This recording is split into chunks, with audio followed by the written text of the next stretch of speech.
ప్రపంచంలోనే అతి పెద్ద ప్రజాస్వామ్య దేశం మన భారతదేశం.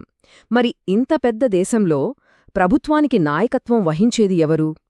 ఈ విశ్లేషణలో మనం ప్రధానమంత్రి పదవి గురించి, వాళ్ల అధికారాల గురించి, ఇంకా మన దేశాన్ని తీర్చిదిద్దిన నాయకుల గురించి లోతుగా తెలుసుకుందాం. సరే, అయితే ముందుగా ఒక సింపుల్ క్వశ్చన్తో మొదలుపెడదాం. భారతదేశ ప్రభుత్వానికి అసలు అధిపతి ఎవరు? ఈ ప్రశ్నతోనే మన ప్రయాణం స్టార్ట్ అవుతుంది. దానికి సమాధానం ప్రధానమంత్రి. వారే ప్రభుత్వానికి హెడ్. దేశం యొక్క మొత్తం ఎగ్జిక్యూటివ్ పవర్ అంతా వాళ్ల చేతుల్లోనే ఉంటుంది. సో ఈ పదవి ఎంత కీలకమో మనకి ఇక్కడే అర్థమవుతుంది. అయితే ప్రధానమంత్రి అంటే కేవలం ఒక పేరు కాదు కదా. అసలు వాళ్ల పవర్స్ ఏంటి, వాళ్ల బాధ్యతలేంటి? ఇప్పుడు ఆ వివరాల్లోకి వెళ్దాం. ఈ సెక్షన్లో వాళ్ల పాత్రను కొంచెం డీప్గా చూద్దాం. ప్రధానమంత్రి బాధ్యతలు చాలా పెద్దవి. ఫస్ట్, వాళ్ళు కౌన్సిల్ ఆఫ్ మినిస్టర్స్కి హెడ్. అంటే మొత్తం క్యాబినెట్ను నడిపించేది వాళ్లే. అలాగే వాళ్ళు ఎప్పుడూ లోక్సభకు, అంటే ప్రజలు ఎన్నుకున్న సభకు జవాబుదారీగా ఉండాలి. వాళ్లను రాష్ట్రపతి నియమించినప్పటికీ వాళ్లు పార్లమెంట్లోని లోక్సభలోగాని రాజ్యసభలోగాని సభ్యుడుగా ఉండొచ్చు. ఇక్కడే అసలు విషయం ఉంది. అదే ప్రధానమంత్రికి ఉండే సిఫార్సు చేసే అధికారం. దేశంలోని అత్యంత కీలకమైన పదవులన్నింటికీ, అంటే చీఫ్ ఎలక్షన్ కమిషనర్ నుంచి కంట్రోలర్ అండ్ ఆడిటర్ జనరల్ వరకు, యూపీఎస్సీ చైర్పర్సన్ నుంచి అటార్నీ జనరల్ వరకు, వీళ్లందరి నియామకాలకు రాష్ట్రపతికి పేర్లను సూచించేదే ప్రధానమంత్రే. ఇది చాలా పెద్ద పవర్. మరింత పవర్ఫుల్ పోస్ట్కి అర్హతలేంటి? ఎవరు కాగలరు ప్రధానమంత్రి? నెక్స్ట్ సెక్షన్లో ఆ వివరాలు చూద్దాం. అవును, అసలు ఇండియాలో ఇంత పవర్ఫుల్ పొజిషన్కి రావాలంటే ఏమేం కావాలి? ఈ ప్రశ్నకు సమాధానం ఇప్పుడు తెలుసుకుందాం. ప్రధానమంత్రి అవ్వాలంటే కొన్ని ఖచ్చితమైన రూల్స్ ఉన్నాయండి. ఫస్ట్ ఆఫ్ ఆల్, భారత పౌరులై ఉండాలి. అది కామన్ కదా. తరువాత పార్లమెంట్లోని ఏదో ఒక సభలో సభ్యుడిగా ఉండాలి. అంటే లోక్సభలో గాని రాజ్యసభలో గాని. ఒకవేళ లేకపోతే ప్రధాని అయ్యాక 6 నెలల్లోగా సభ్యత్వం పొందాలి. ఇక వయస్సు విషయానికొస్తే లోక్సభ సభ్యులకైతే మినిమం 25 ఏళ్లు, రాజ్యసభ సభ్యులకైతే 30 ఏళ్లు ఉండాలి.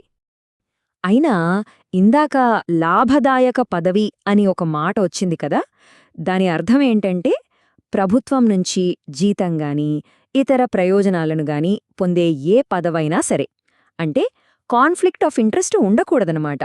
అందుకే ఈ నిబంధన పెట్టారు.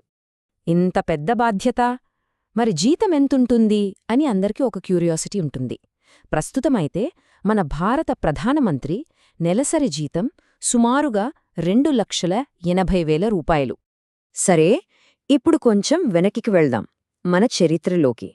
స్వాతంత్రం వచ్చిన కొత్తలో మన దేశ నాయకత్వం ఎలా ఉండేదో ఆ మొదటి శకాన్ని ఒకసారి చూద్దాం. ఈ టైంలైన్ చూస్తే మనకొక క్లియర్ పిక్చర్ వస్తుంది. 1947లో జవహర్లాల్ నెహ్రూ గారు మొదటి ప్రధానిగా దేశానికి పునాది వేశారు.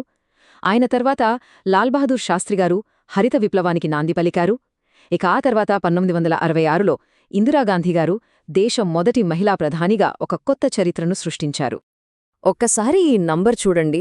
16 సంవత్సరాల 286 రోజులు, ఆల్మోస్ట్ 17 ఏళ్లు. ఇది ఇప్పటికీ భారతదేశ చరిత్రలో ఒక రికార్డ్. ఆయన్నెందుకు దేశ నిర్మాత అంటారో బహుశా దీన్ని బట్టే మనం అర్థం చేసుకోవచ్చు.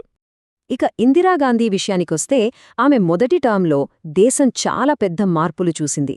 బ్యాంకుల జాతీయీకరణ దగ్గర్నుంచి 1971 యుద్ధంలో గెలుపు, ఇంకా దేశం యొక్క మొట్టమొదటి అణుపరీక్ష వరకు ఎన్నో కీలకమైన సంఘటనలన్నీ ఆమె హయాంలోనే జరిగాయి. అయితే ఆమె పాలనలో అంతా పాజిటివ్గానే లేదు. ఒక వివాదాస్పద ఘట్టం కూడా ఉంది. అదే ఎమర్జెన్సీ. అసలు ఏంటది? ఎందుకో అంత వివాదాస్పదమైంది? 1975లో ప్రధానమంత్రి సలహా మేరకే దేశంలో అత్యవసర పరిస్థితిని, అంటే ఎమర్జెన్సీని విధించారు. దానివల్ల ఏమైందంటే దాదాపు 2 ఏళ్లపాటు ప్రజల ప్రాథమిక హక్కులన్నీ సస్పెండ్ అయ్యాయి. ఇది మన ప్రజాస్వామ్య చరిత్రలో ఒక మాయని మచ్చగా మిగిలిపోయింది. ఎమర్జెన్సీ తర్వాత ఇండియన్ పాలిటిక్స్ మొత్తం మారిపోయాయి. అప్పటిదాకా ఉన్న సింగిల్ పార్టీ డామినేషన్ పోయి సంకీర్ణ ప్రభుత్వాల శకం, అంటే కోalition పాలిటిక్స్ మొదలైంది. అసలా మార్పు ఎలా జరిగిందో చూద్దాం.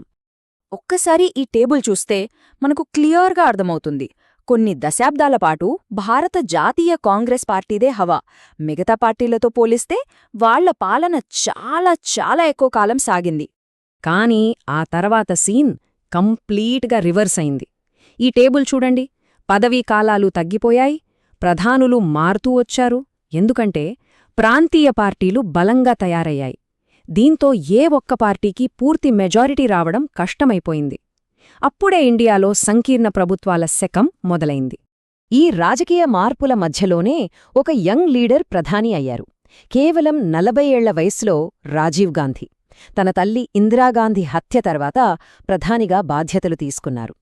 భారతదేశ చరిత్రలోనే అతి పిన్న వయస్కుడైన ప్రధాని ఆయనే. సరే, ఇంతమంది నాయకుల గురించి చూశాం కదా. ఫైనల్గా ఈ నాయకత్వ వారసత్వాన్ని ఒకసారి ఓవరాల్గా చూద్దాం. అసలు దీని ఇంపాక్ట్ ఏంటో పరిశీలిద్దాం. ఈ డోనట్ చార్ట్ మొత్తం కథను ఒక్క ఇమేజ్లో చెప్తుంది. చూడండి, మొత్తం పాలనలో దాదాపు 38 ఏళ్లు నెహ్రూ గాంధీ కుటుంబం నుంచే ప్రధానులున్నారు. ఆ తర్వాత భారతీయ జనతా పార్టీ 2వ స్థానంలో ఉంది. ఈ సుదీర్ఘ చరిత్ర నుంచి మనం వర్తమానానికి వస్తే ప్రస్తుతం మన దేశ 14వ ప్రధానమంత్రిగా నరేంద్ర మోదీ గారు కొనసాగుతున్నారు. ఆయన 2014 మే నెల నుంచి ఈ పదవిలో ఉన్నారు. సో గడిచిన 75 ఏళ్ల నాయకత్వం మన దేశాన్ని ఒక దారిలో నడిపించింది. మరి రాబోయే 75 ఏళ్లలో మన దేశ భవిష్యత్తును ఏవి నిర్దేశించబోతున్నాయి? ఇది నిజంగా మనమందరం ఆలోచించుకోవాల్సిన విషయం.